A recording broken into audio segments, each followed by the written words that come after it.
लोकप्रिय प्रधानमंत्री श्री नरेंद्र मोदी जी के नेतृत्व में एनडीए सरकार का द्वितीय कार्यकाल का प्रथम वर्ष पूर्ण हुआ है। इस अवसर पर पूरा राष्ट्र उनको बधाई दे रहा है। वास्तव में पिछला एक वर्ष बहुत ही अभूतपूर्व रहा। इसमें ऐसे अहम निर्णय हुए जिसने भारत के इतिहास को एक नया मोड़ दिया है।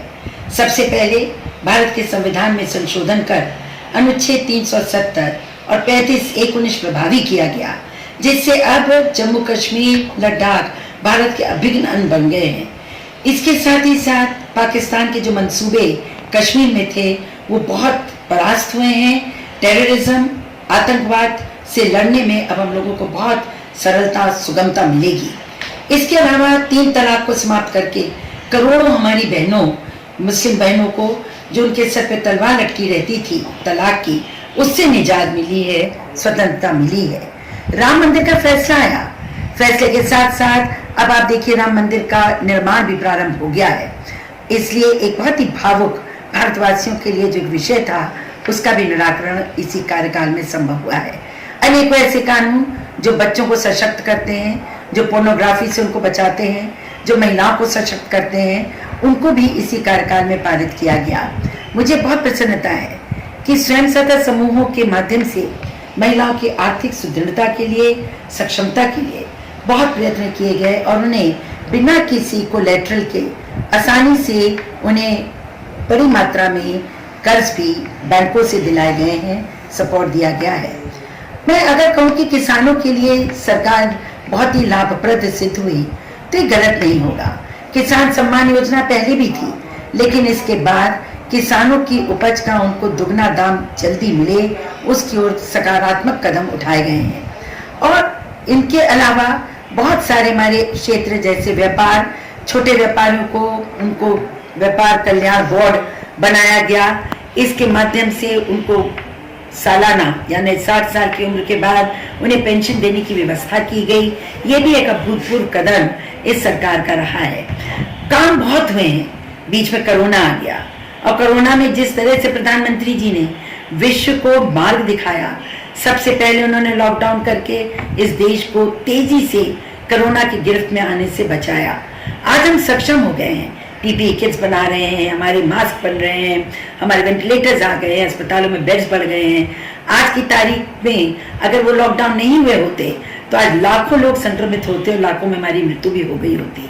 हमने विकसित देशों को सीख दी कि किस तरह से कोरोना से लड़ा जाता है, और यही कार्यकाल है जिसमें हमारे जो स्वास्थ्य मंत्री हैं वो WHO के चेयरमैन भी चुने गए हैं, क्योंकि भारत ने कोरोना से बहुत अच्छी तरह से युद्ध लड़ा है, सक्षम है। पूरे विश्व में जो अभी सर्वे हुए हैं उसमें हमारे प्रधानमंत्री श्रेष्ठ माने गए हैं। उनके बाद अमेरिका के प्रधानमंत्री का नाम आया है। जैसे कोरोना हुआ, लोगों को सहयोग देने के लिए 1,60,000 करोड़ रुपए का प्रधानमंत्री गरीब कल्याण योजना की घोषणा हुई। जो हमारे निर्बल लोग थे, मजदूर थे, रेडी वाले थे, रिक्शा वाले थे, ठेले वाले थे, उनके खातों में 1-1 हजार रुपए डालना, महिलाओं को जो हमारे उज्ज्वला स्कीम में सम्मिलित थी उनको 3 महीने का निःशुल्क सिलेंडर उपलब्ध कराना, अनाज का वितरण 3 महीने तक निःशुल्क अनाज का वितरण करना और लाखों लोगों को इस प्रणाली में जोड़कर उनके नए कार्ड बना देना। हमारे जो लोग पेंशनर्स थे उन लोगों को उनके पेंशन को बढ़ाकर तत्काल खाते में पैसा डाल देना।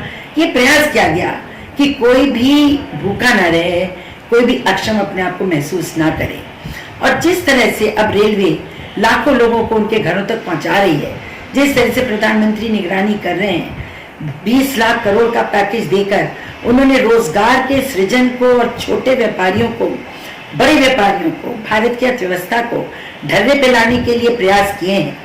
बैंकों का विलय तो पहले ही हो गया था, लेकिन आपने देखा आरबीआई के साथ साथ भारत सरकार ने भी जो निर्णय लिए, निर्मला सीतारमण जी ने जो पैकेज घोषित किया, भले ही लोग कुछ भी कहें, लेकिन आप देखिएगा कि आने वाले समय में भारत एक बहुत ही मजबूत, सशक्त आर्थिक राष्ट्र बन के निकलेगा। हमने कहा कि हमें, जैसे प्रधानमंत्री का हमारे नारा है, vocal for local and from local to global, इतना सुंदर नारा है। जितने राष्ट्र आज सबसे विकसित और पूरी अर्थव्यवस्था को नियंत्रित कर रहे हैं, चाहे अमेरिका हो, चीन हो, जापान हो, इन लोगों ने अपने प्रोडक्ट्स को, अपने उत्पादों को महत्व दिया। आज हमारे प्रधानमंत्री हमसे यही चाहते हैं। मैं सबसे अपील करती हूँ कि जो 20 लाख करोड़ रुपए दिए गए हैं, ज्यादातर एमएसएमईज को रोजगार सृजन के लिए दिए गए हैं, लिक्विडिटी के लिए दिए गए हैं, पैसा सर्कुलेट हो उसके लिए दिए गए हैं। तो हम सबको प्रयास करना चाहिए कि हम अपने स्थानीय बनी हुई चीजों को ही प्रोत्साहित करें। अभी ब्रांड्स के पीछे ना दौड़ें, क्योंकि शीघ्र मोदी जी के नेतृत्व में भारत के जो पदार्थ हैं, जो उनके उत्पाद हैं, वो अपने आप में ब्रांड होंगे, पूरी दुनिया में छाएंगे। तो हमें इस ओर अग्रसर होने की आवश्यकता है। मैं यह भी कहूंगी कि ये कठिन समय है, लॉकडाउन धीरे धीरे ढीले पड़ रहा है, शिथिल पड़ रहा है, लेकिन अभी हम महामारी से बचे नहीं हैं। और प्रधानमंत्री जी का कहना है कि हमें कोरोना से डरना नहीं है, कोविड-19 से डरना नहीं है, लेकिन सतर्क रहना है।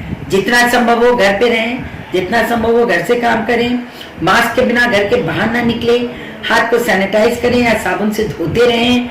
अगर हम सोशल डिस्टेंसिंग रखेंगे तो निश्चित रूप से मोदी जी का जो प्रयास है कि भारत अन्य राष्ट्रों के प्रति के भांति कोरोना का विक्टिम ना बने, शिकार ना बने, नुकसान हमारा न्यूनतम हो, उसमें हम सफल होंगे। ये संकट की घड़ी में ये एक होकर खड़े हो जाए, और जब भारत एक होकर खड़ा होता है तो हमारे पड़ोसी राज्य भी हमको आंख नहीं दिखा सकते, और ना ही हम कभी टूटेंगे।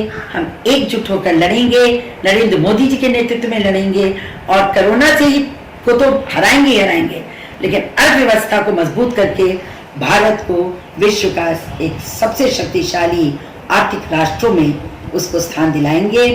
मैं एक बार पुनः नरेंद्र मोदी जी को, उनकी पूरी टीम को बहुत बहुत बधाई देती हूँ कि उन्हीं की प्रेरणा से आज भारत इतनी तेजी से आगे बढ़ रहा है, अग्रसर हो रहा है। धन्यवाद। बहुत बहुत बधाई के साथ सभी जनता के, सभी देशवासियों, प्रदेशवासियों के सहयोग की आकांक्षा करते हुए मैं रीता बहुगुणा जोशी, सांसद प्रयागराज।